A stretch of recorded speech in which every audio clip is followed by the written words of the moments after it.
You know what's been bothering me for a while now? Just how wrong people are about political terminology. I'm not saying that one has to be pedantic about definitions in a casual discussion, but it seems to me that the popular conception of various terms is so loose and unspecified that their real meanings are lost almost entirely. One such term that suffers from this confusion is conservatism, which has, in many ways, become synonymous with right-wing, to the point that it can become difficult to differentiate conservatism itself from other right-wing ideologies like classical liberalism. So in this video, I'm going to be discussing the origins and core ideas of conservatism, and show you why you're probably wrong about it. Let's just first look at some definitions of conservatism I found online. Commitment to traditional values and ideas with opposition to change or innovation. What exactly is meant by traditional values? I mean, you, the viewer, may think it's intuitively obvious, but it's not logically so. I mean, which do you think is more traditional, Christianity or paganism? The holding of political views that favor free enterprise, private ownership, and socially traditional ideas. What if you favor socially traditional ideas, but are opposed or skeptical to free enterprise and private ownership? Are you not a conservative then? Not usually liking or trusting change, especially sudden change. What about the newly elected President Donald Trump? He certainly seems eager to change a whole bunch of things, and so do his supporters. Does that mean they aren't conservative? I'm not saying that these definitions are all wrong, per se, more so that they're so vague and generic that they fail to capture the true meaning and substance of conservatism. It likely boils down to the fact that ideologies are difficult to summarize in one-sentence definitions, especially given the vast internal variety to be found within conservatism. Just to name a few forms of conservatism, there are different national varieties, like English or American, as well as a type of continental conservatism, sometimes referred to as Christian democracy. And then there's a whole other bunch of ideological currents, including classical, liberal, social, and national conservatism, as well as a post-liberalism and communitarianism, and even some whose inclusion isn't obvious, like traditionalism or reactionary ideas. In order to understand how all this internal variety developed, and hopefully find the common thread running through it all, we will go back to the birthplace of all things modern, the French Revolution. It was then that the term conservatism was first coined by the French aristocrat and romantic author François-René de Chateaubriand. In 1791, he fled France in order to escape the revolution, and after that, became one of the many critics of the revolutionaries' efforts. It was this group of critics that François-René later classified with the term conservatism. De Chateaubriand was, however, not the most prominent conservative of the time. That title instead belongs to the Irish-British politician Edmund Burke, the so-called father of modern-day conservatism, and the author of the book Reflections on the Revolution in France. Burke was an official member of the Whig Party and was thus considered a liberal at the time, but the nature of his criticisms set him apart from mainline classical liberal thought. Contrary to what most would expect, Burke wasn't necessarily critical to the goals or ideals of the revolutionaries themselves. Rather, it was the means they employed, revolution, that he was so staunchly against. For him, countries and societies, which he likened to trees, grew slowly over several generations, and yet they were susceptible to being blown away in seconds by a storm. The revolutionaries, on the other hand, sought to rebuild societies from the bottom up, often using brute force to achieve these ends. For Burke, such means were crude and unsophisticated. Instead of cultivating the tree, the revolutionaries became the storm that tore it away. At that time, France had been a monarchy for almost a millennium. To simply dethrone the king and replace him with a republic was to ignore those 1,000 years of cultural development. A republic is less authentic, less suited to ruling France. And if one should still seek to implement one, it should be done gradually, while respecting the long historical lineage upon which the nation rests. In this way, Burke wasn't at all against change. In fact, he thought change and adaptation were vital to a country's survival, but he also believed that order was precious, difficult to achieve, and easy to lose. Even if the current state of affairs is not perfect, there is much more to lose in abolishing it. In that sense, the Jacobins were amateurish and arrogant. Not that their ideals were misguided. No, Burke, like them, deeply valued freedom. Rather that their method of achieving freedom was to upset the established order because it seemed oppressive. As he would say, let us say, for the sake of simplicity, a fence or gate erected across a road. The modern type of reformer goes gaily up to it and says, "I don't see the use of this, let us clear it away." To which the more intelligent type of reformer will do well to answer, "If you don't see the use of it, I certainly won't let you clear it away. Go away and think. Then, when you come back and tell me that you do see the use of it, I may allow you to destroy it." For Burke, the distrust of tradition was completely backwards, because the longevity of a tradition was a testament to its utility. A tradition was a custom which had withstood the test of time, and formed part of the bedrock of society in conjunction with other institutions. The freedom that existed in a society must therefore be a result of that cultural bedrock, rather than a departure from it. Moreover, Burke emphasized order, in the form of laws and moral norms, as being crucial for the existence of freedom, as it curtailed any chaotic deviations. As he put it, Burke wanted a gentlemanly freedom.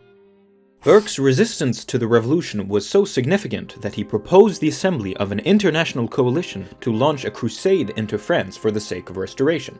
And such a crusade did happen, though it was not from the initiative of the states of Europe.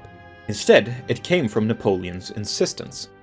After the Napoleonic Wars, there arose a new geopolitical order, one motivated in part with the prevention of another revolution. One of the chief diplomats behind this order, Austrian Foreign Minister Clemens von Metternich, was inspired by Burke and wanted to protect the monarchies of Europe from modern, nationalist and liberal influences. And he would have his way for roughly 3 decades, until the revolutions of 1848 trashed the established order. Up until this point, conservatism had remained relatively uniform. Barring a few deviations, notably that of de Meister, conservatism viewed societies as organic, saw tradition and culturally bearing institutions as crucial, and for these reasons did not oppose change or reform, but instead encouraged a thoughtfulness, caution and restraint at the prospect. They were monarchists, anti-nationalist, generally friendly to free markets, and pro-Christianity. However, as the geopolitical order fractured, so too did conservatism's uniformity. After 1848, conservatism could be monarchist or republican, constitutionalist or absolutist, localist or imperialist, democratic or authoritarian, welfare positive or welfare negative, pro-capitalism or critical to capitalism, religiously oriented or secular, or reformist or revolutionary. Conservatism had also up until that point been relatively confined to Western Europe, but as time passed, its use widened and conservatism as a whole widened.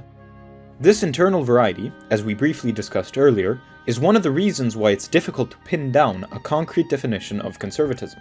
Conservatism seems to be more of a category of ideologies than its own, more of an ideological or even philosophical tradition.